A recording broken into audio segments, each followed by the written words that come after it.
transformers, and then we'll go on to chapter 2. So the hardest part of this is the switch part. So you can expect there will be a switch on your test, because it's the hardest. Series RLC. Yeah, that's what we already did. We just did it without that L, remember? I showed you how to derive the series RLC with that RL problem, RC problem, with, and just we took the L out of the end. So the process is exactly the same. You just leave the L in. So this figure below shows a driven RLC circuit. What it says is, you're given a bunch of information. So let's write this information down, and then we'll pull the circuit up. So the driven RLC circuit, two identical capacitors. So C1 equals C2. Two switches. The EMF supplied is 12 volts. The driving frequency is 60 hertz, like household. Right? Thank you. With both switches open, they give us the following information. The current leads the EMF by 30.9 degrees. With switch 1 closed, switch 2 open, the EMF leads the current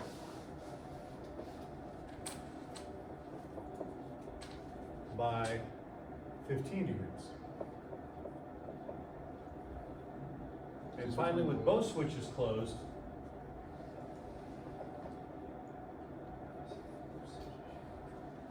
the current amplitude is 447 milliamps. And basically it says, what are RC and L? Get the values of RC. So let's slide our picture up here now that we have those data points. So that's the circuit we're looking at.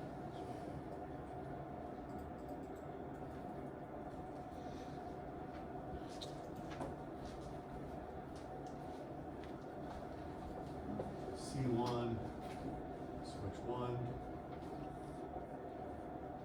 and it's L. And then on the other side, there's a C in series with it, and then an R.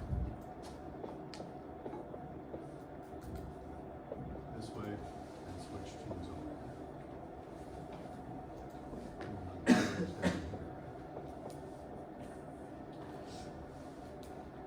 It's an AC one, sorry.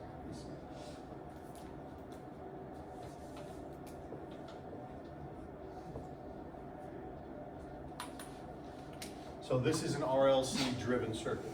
We know it's gonna solve with the quadratic, right?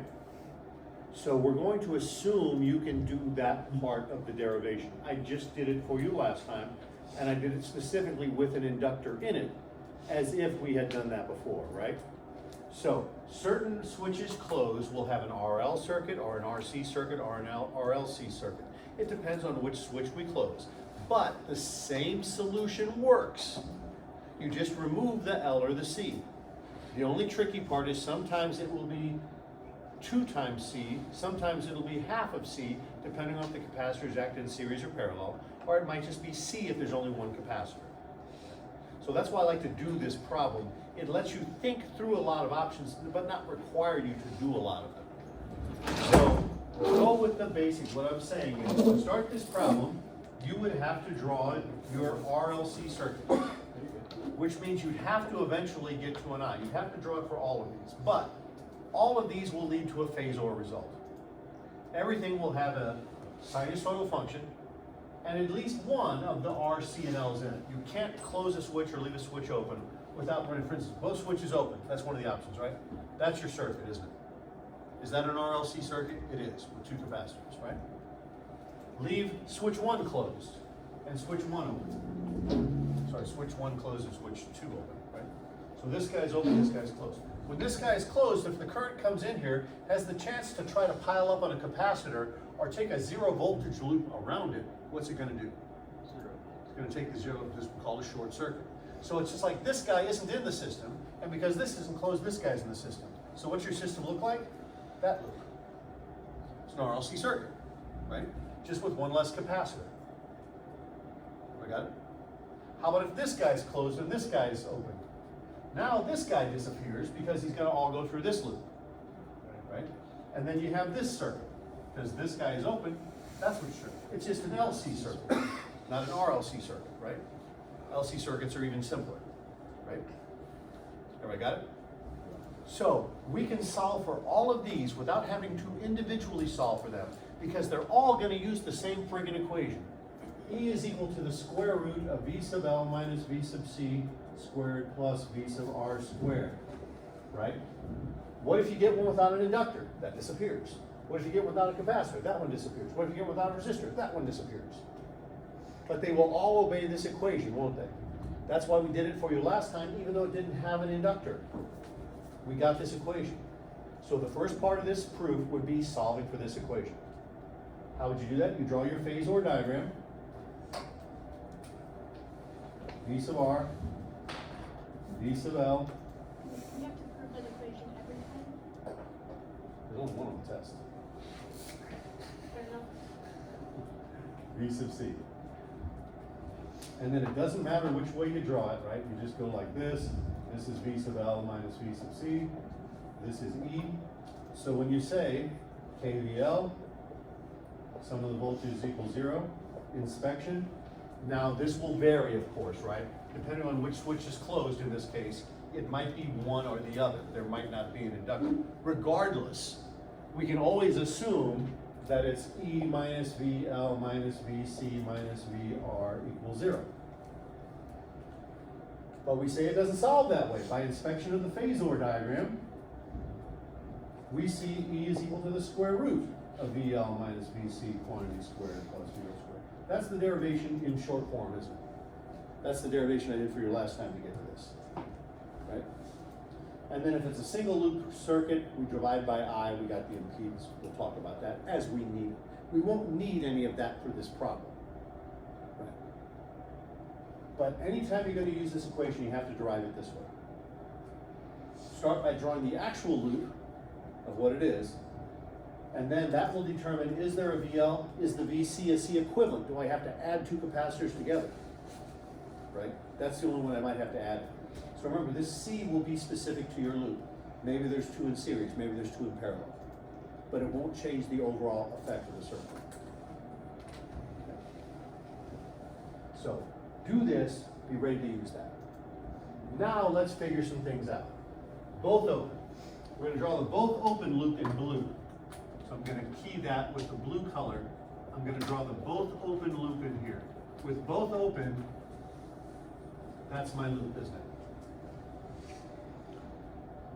The current has no choice but to go this way, right? That means I use this guy, and I turn that into a C equivalent, right?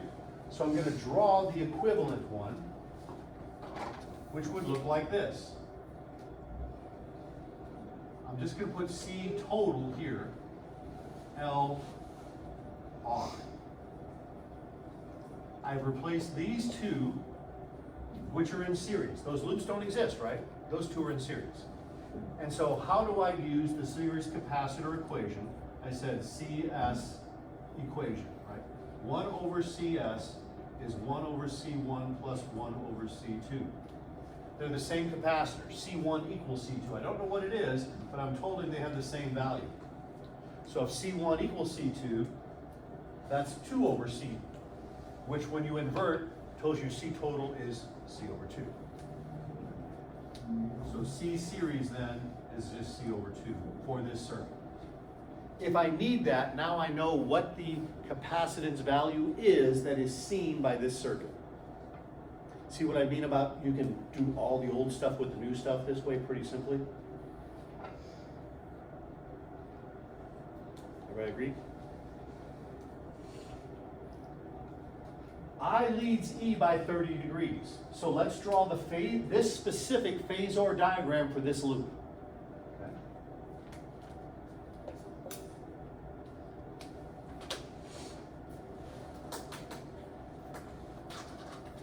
This is where I always where you get to put my marker tips back on, because I use them so often.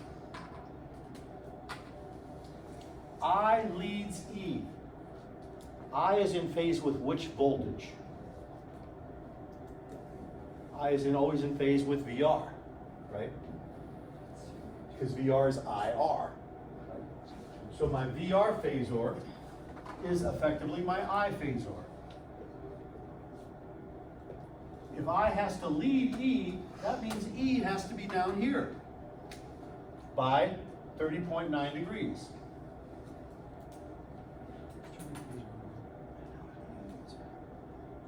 Right?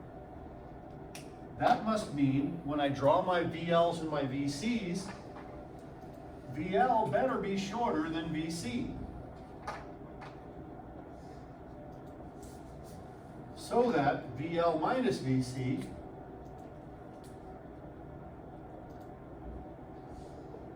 can make my E phasor. I'm sorry, draw this is my E phasor, I'm sorry. I haven't drawn it any longer. This is it. Gotta make them match up. Fix it later, right?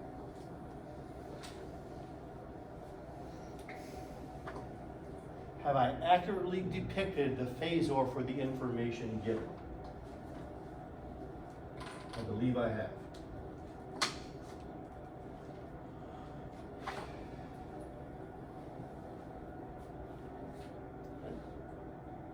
So now I can say, hey, I just did that. I win, right? I know this is true. So what does that tell me? Well, by inspection of my picture, that means my VL minus VC phasor over my VR phasor must be the tangent of negative 30.9 degrees. So now what I say is I continue this. This has been done, so I can use this. And so what I notice by inspection of this graph, inspection of phasor, I note that the tangent of negative 30.9 equals the opposite, VL minus VC over VR.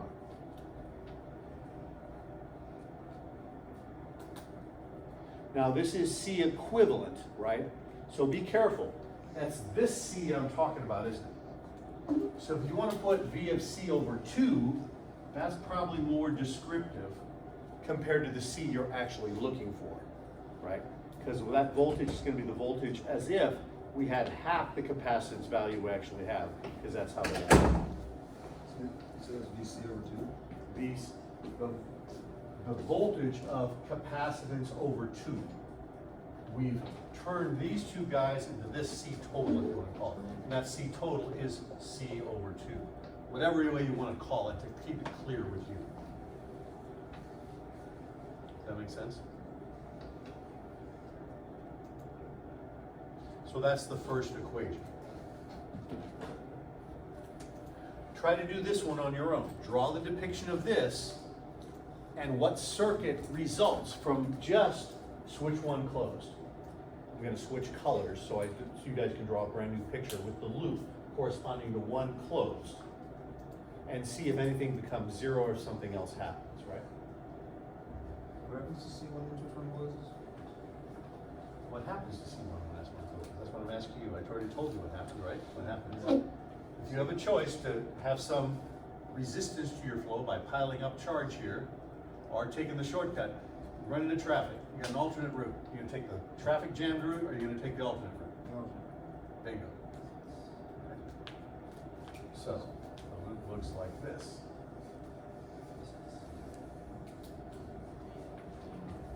That's with switch 1 closed.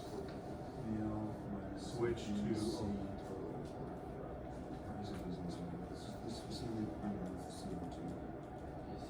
So this is for both open.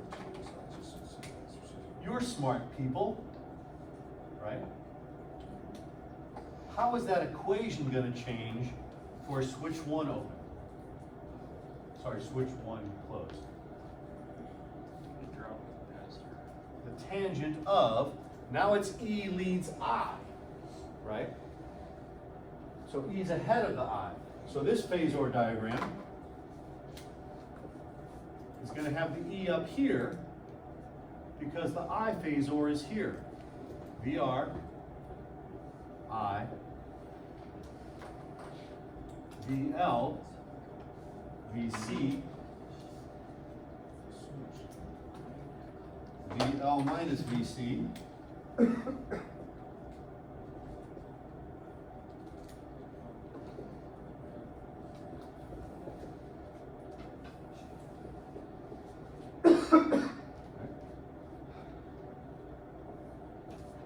so by inspection of this phasor,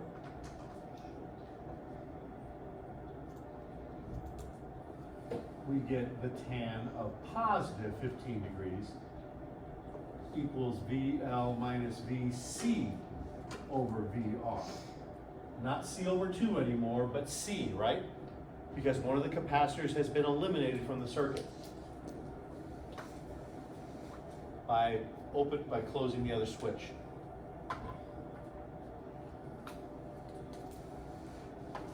It's the same freaking process, isn't it? So I'm going to get the same equation, switch this angle, and switch what actual thing switched about. The capacitor relationship changed, so instead of the voltage of capacitance over 2, it's the voltage of total capacitance. One capacitor.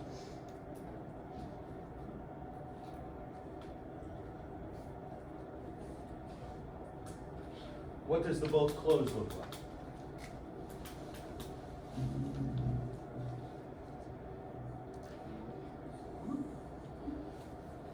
Oh, sorry, both closed look, sorry. That's the LC circuit.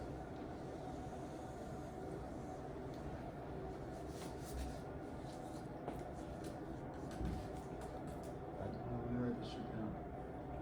There's no resistor, so what's the phase angle in an LC circuit?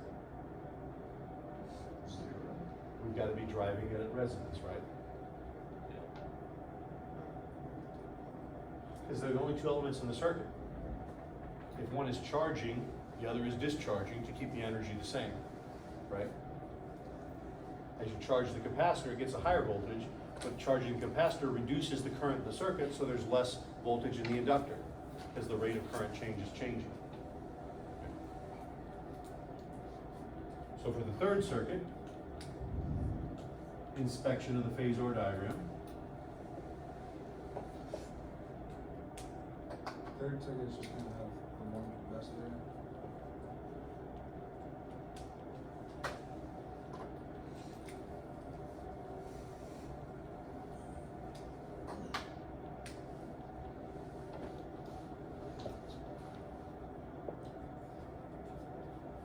I and E are in phase. Question. Yes. Why, for the second phasor diagram, why is VR in the I'm sorry? Why is the R what? Why is the VR in? It's along the axis line. This is VR. this is Oh, not. okay. That's- My bad. I thought it was. Oh.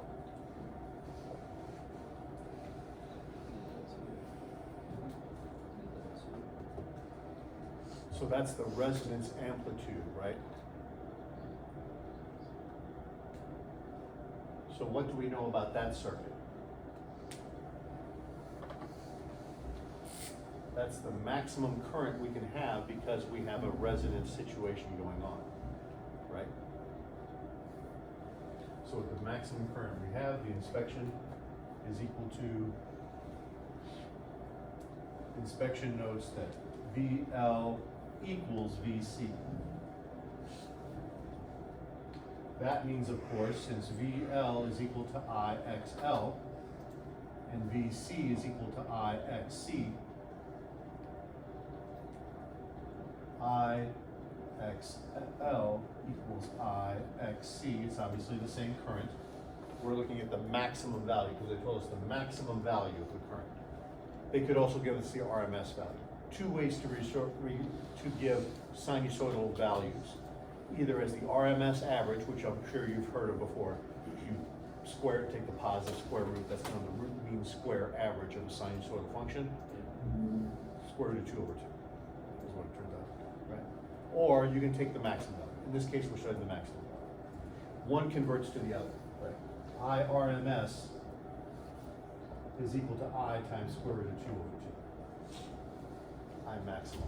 And the same thing for V RMS. V maximum square root of 2 over 2. 0.707. Calc 1 or pre-calc? So it's probably,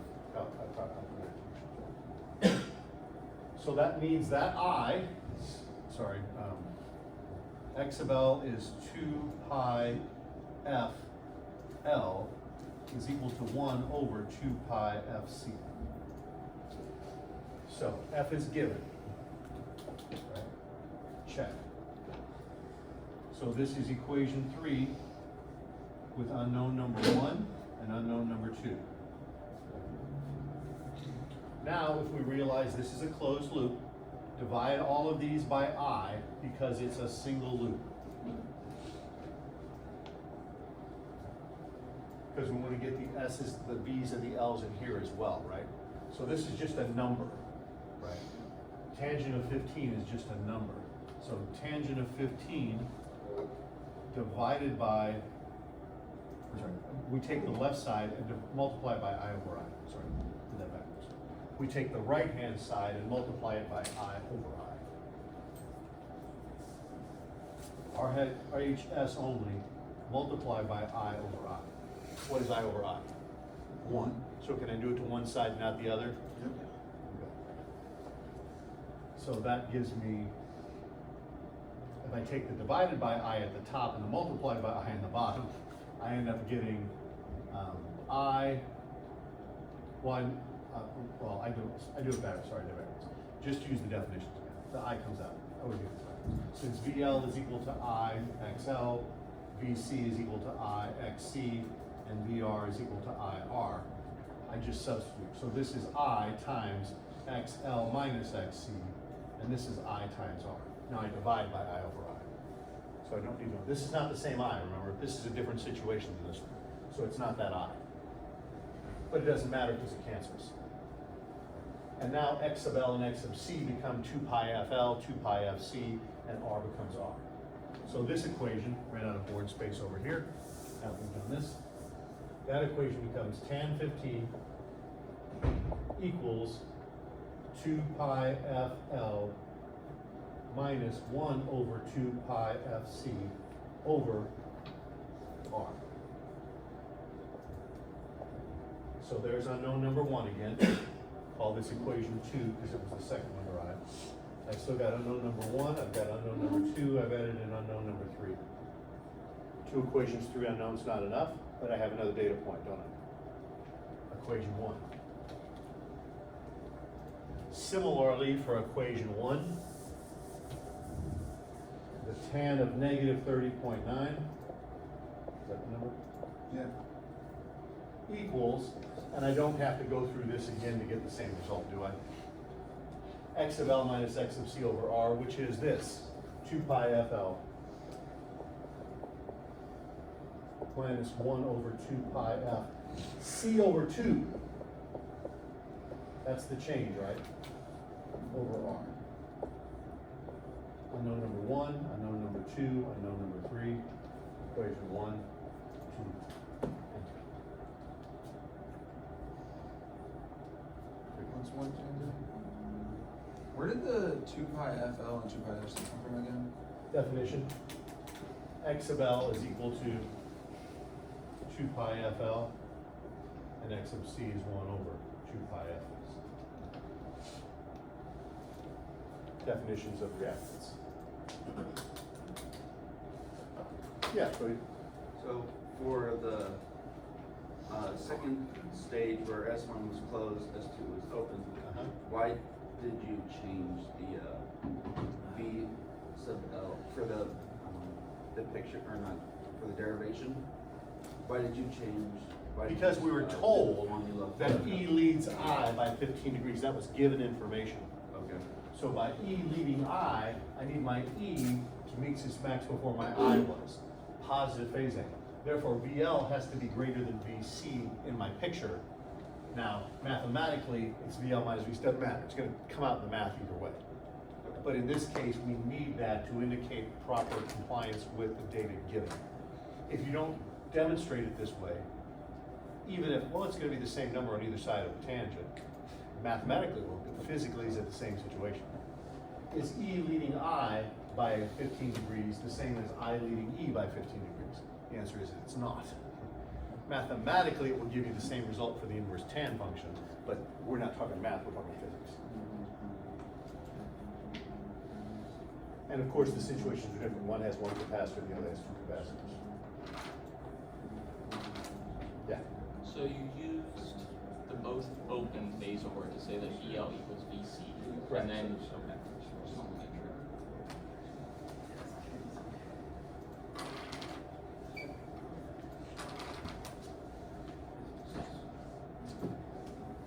Okay, so that's a pretty descriptive way of dealing with the phasor relationship without having to go too deep into it. So let's talk about transformers. As I mentioned Transformers. before, not the robots in the sky. Not robots in disguise? So, Okay. let me show you very quickly where the equation comes from. All you have to do is use the magic phrase, ideal transformer. And you don't have to prove anything. Which question are we doing? We're doing transformers. We'll be doing that problem in a second, but I didn't teach you this part yet specifically because it's so simple that I want to teach you as I do it so that we don't waste your brain power thinking of something ahead of time and having to recall something so simple amidst all this other more complicated stuff. I think you're making it more complicated than it needs to be. Thank you. So, transformers, we generally conduct them around some sort of metal conductor to make them stronger.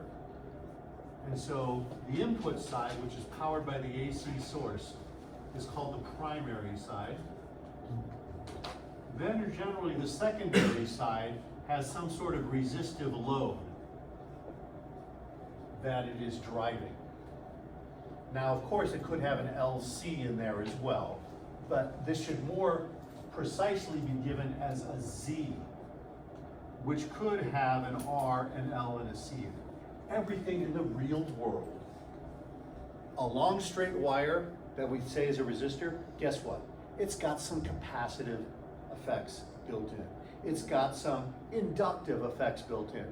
No wire is perfectly made so that the charge never piles up unevenly on the inside. When you get charge piling up unevenly, it's like a capacitor, right? Likewise, because that charge piles up unevenly, the current is not moving smoothly through the wire like we like to pretend it is. It's speeding up and slowing down, which means current is changing with time, which means there's some inductive effect, right?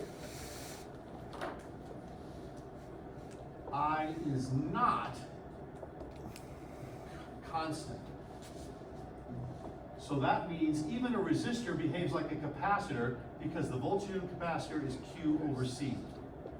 So as you go through that wire, there's a certain amount of Q1 in this location and a certain amount of Q2 in this location, creating a capacitive effect, just like you had parallel plates.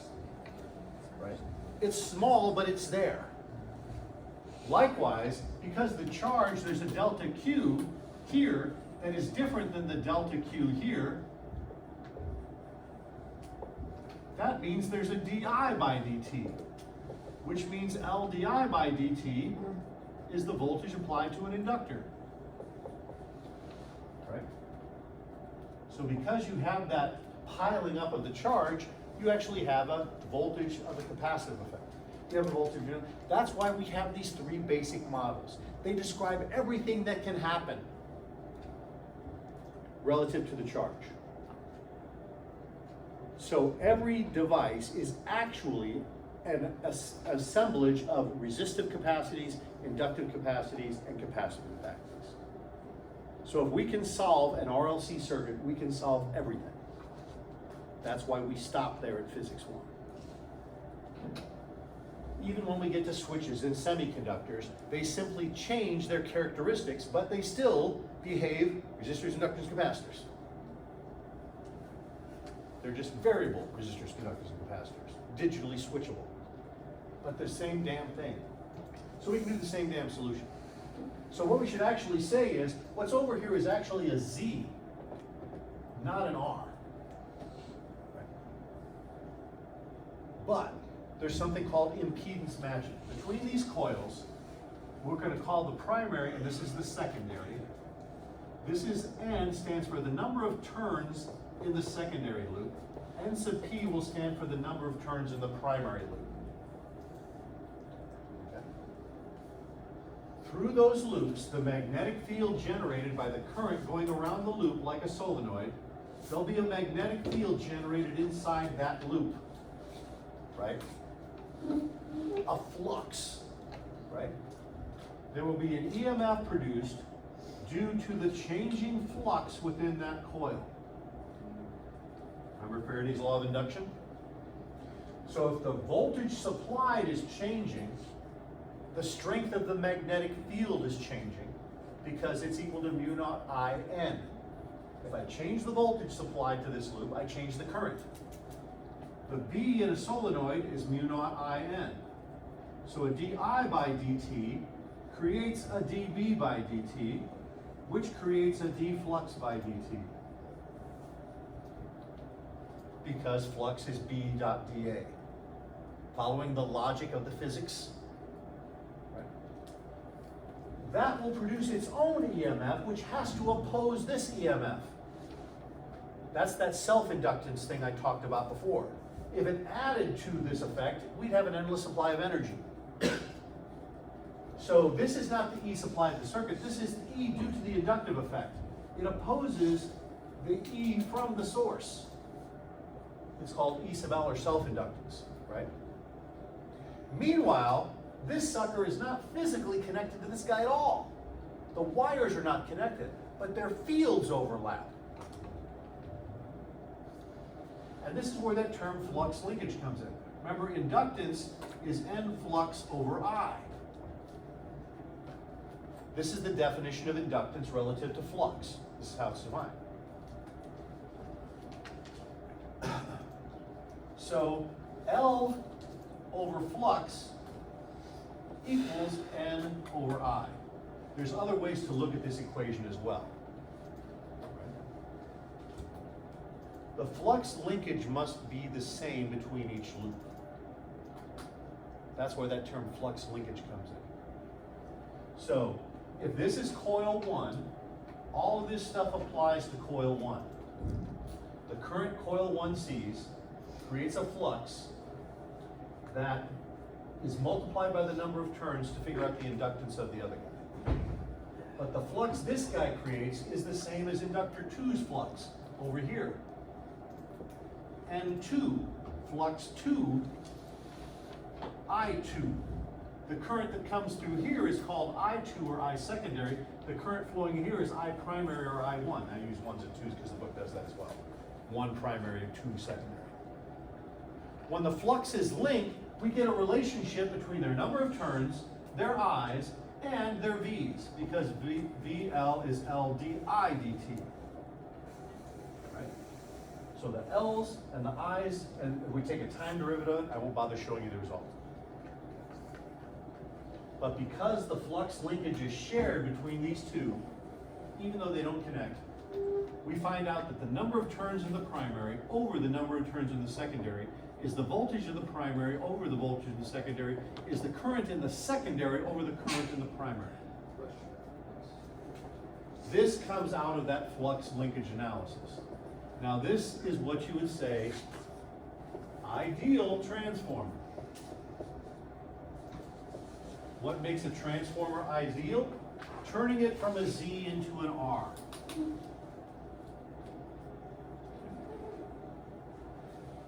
We're ignoring the inductive and capacitive effects, or making sure they cancel by driving it at the resonant frequency.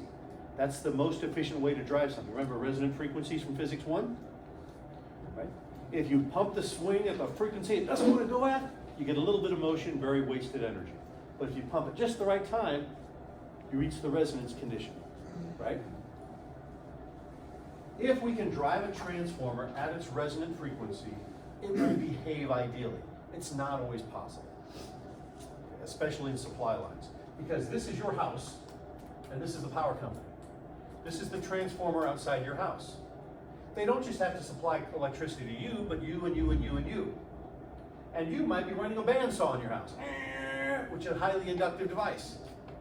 Somebody else may be charging their cell phone, which is a highly capacitive device. So how do I match the frequency of your highly inductive system with his highly capacitive system? You can't. So you guess. Or you do like one of my former students does and set the whole damn power grid for all of Ameren. One of my former students is the guy in charge of transformer voltage interaction. At least he was. I don't know if he's still there. So all you have to say is ideal transformer, and this occurs. Got it? That's why you can say it's an ideal transformer. You don't have to know what to solve this. That's why they're so simple. So let's look at our problem. Before my mouse wiggles and I lose it, which is bound to happen the second I don't. What does problem 64 say? 62. We're in 62? 62. We'll do the other ones too. It's fine. I thought we were doing 60. Generator supplies 100 volts. So E equals 100 volts to a transformer's primary coil, which has 50 turns. NP equals 50. If the secondary coil has 500 turns, what is the E in the secondary? Don't strain too much over this one. So draw a picture. NP equals 50. E1 equals 100. Resistor N2 and secondary equals 500. E through the resistor equals question mark. E secondary. Well, I think I can use these two and deal with my issue, can't I? So by inspection, I simply say 50 over 500 equals 100 over E of the secondary. Too fast for you? Yeah, I was still writing the question down. I was using this complicated ass picture. 100 times 10, 1,000, is that right? Can you redraw the picture slowly? Sure. I'll do it in my head. Picture above the t-shirt. Okay, I finished. Can you please redraw the picture on the board slowly? Which picture? The one for this problem. This one? Yeah. It's just that. How about that? Still don't know where I'm looking. Still, you want to redraw it a third time? Yes. Please. It's the same Please. picture. Because I was looking at that while you were writing that down. Why don't you draw this one then? It's the same picture. But I don't know what I'm looking at. Review the transformer with a power supply, which is E primary, Right. and a resistor that has an E secondary. These are the number of turns on the primary, and then there's no physical connection other than the magnetic fields, flux regions overlap. And So it's just two individual circuits. yes, but they're in proximity, so they feel the flux from the other. Right. Flux for the primary is the same as the flux for the secondary. And then the secondary reacts on the primary, in which creates that mutually inductive relationship. This is what actually dovetails into our understanding of that pointing vector, right? This is the hint that Maxwell looked at to say, damn it looks like these things interfere with each other. That's not so hard, is it? That's why I don't spend a lot of time explaining it to you. Now, what if it doesn't match? The power is equal to E of the primary times the current in the primary times the cosine of the phase angle between the two. So this is, if you don't get resonance, the power delivered by the primary is not the same as the power seen by the secondary, because you've wasted some in between in this resonance effect. So this is the power delivered to the secondary, and the power of the primary is obviously that. If the phase angle is 0, then what's the power of the secondary compared to the power of the primary? They're the same. So you have 100% efficient transformation, right? But that only happens with an ideal transformer under ideal conditions, which never happens. So if you want to figure out how much power you're wasting, figure out the phase angle that you deliver based upon the phase angle that is provided, whether you're delivered versus the phase angle you're provided. So in the example of you running your bandsaw, you waste more energy because the power company is trying to mitigate everybody's effect, the capacitive inductive effect, because that's the easiest thing to do. Now they actually changed that. There's actually a series of capacitive banks. They know that people use different things at different times of the day. For instance, at night, what are we mostly doing? Charging things. The demand for electricity drops a lot, and most of what we're doing is charging things. Our heaters and air conditioners basically shut off because the temperature stays fine through the night, right? All our motors are high inductive devices to run our AC devices or our heating pumps, things like that. So they actually change the way they deliver the electricity throughout the day, depending on your demands. And they try to put substations in regions, so they call switching stations.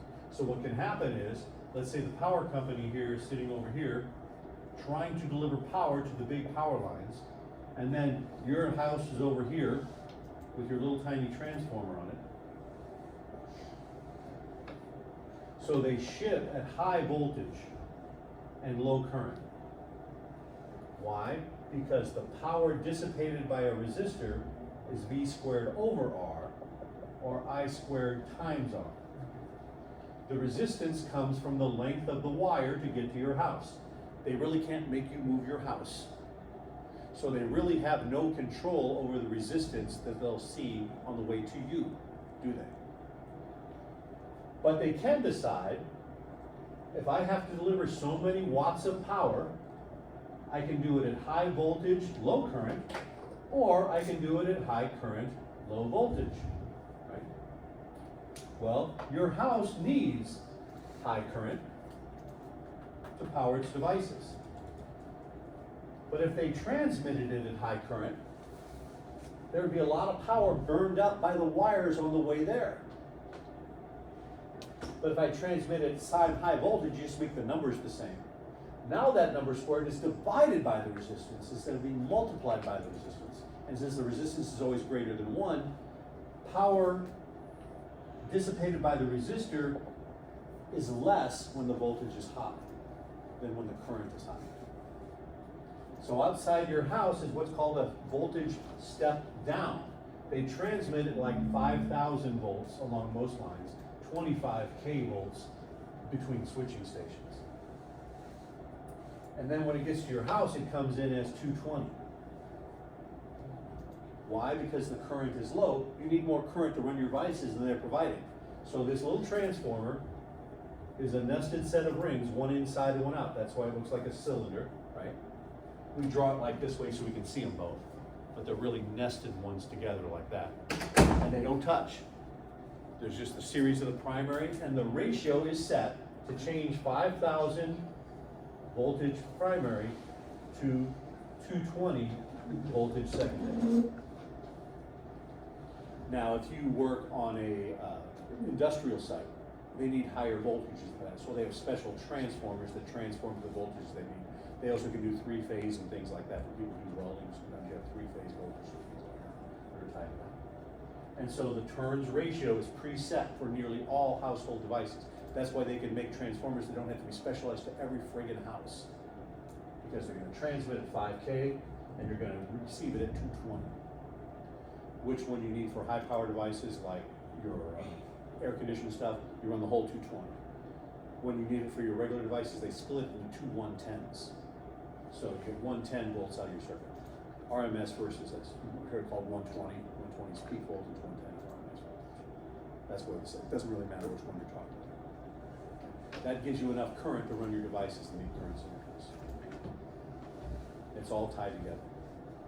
And so they fiddle with this. They have the ability to put capacitors into the system or not. They're these really cool things. I'm just wasting time to the end of class. It's a ball in the middle of a little clamp like this. And these guys live on pivotable rods, right? And so what happens is, you've seen these things, I had a video, I don't think I have it on my hard drive. These are kind of like fuses. What they do is they can put in extra capacitors or resistors into the capacitors in the circuit and change the reactance. So let's say they're trying to drive I this way and E ends up being this way. They need to increase the voltage of the capacitance, right? So in order for the voltage of the capacitance to go up, what do we actually have to do to the capacitance? Lower the capacitance. So do we put in extra capacitors in series or parallel? Capacitors in series lower the overall capacitance. Resistors the other way around, right? 1 over C series is 1 over C1 plus 1 over C2. So we wire in these extra capacitors in series, and all of a sudden the capacitive load increases, pulling this back towards unity. And they can do this almost instantaneously these days, but I don't think they've got to that level of specificity yet. But they do make the big change between day and night. Once people shut down, our guy switches this way, so they need to switch those capacitors from parallel, series to parallel. Now the capacitive load goes up, meaning the voltage of the capacitance goes down, and it skews back towards neutral. See how clever they are? And all because they took physics 2 with me. What are these guys doing? Sometimes they get it wrong. So they have to have a fail-safe in the system that doesn't blow it. So there are multiple circuits feeding these balls in the middle of these clamps. These balls are about 1/2 meter in size, right? And as the current goes through it and they switch it, they make a mistake, or the switching station doesn't happen, there's a huge potential which could shut down the whole power grid. So it creates a force that pivots these guys away, and all of a sudden they pivot away from each other, and this big electric arc, as it breaks the circuit, spreads out. But that thing then can be pushed back in line without damaging the whole power grid. So this video, I used to have a video in here, I thought I had it, but I don't see it anymore, of these, one of these actually going off, showing you that power thing in use. So just a fun way to end the class, that it's not so scientific. So we come back on Friday, we'll be able to do an example of Maxwell's equations. Too many things on my desktop. I forget what it's called. Maybe I'll find it and show it to you next time. Okay? That's it. See you Friday.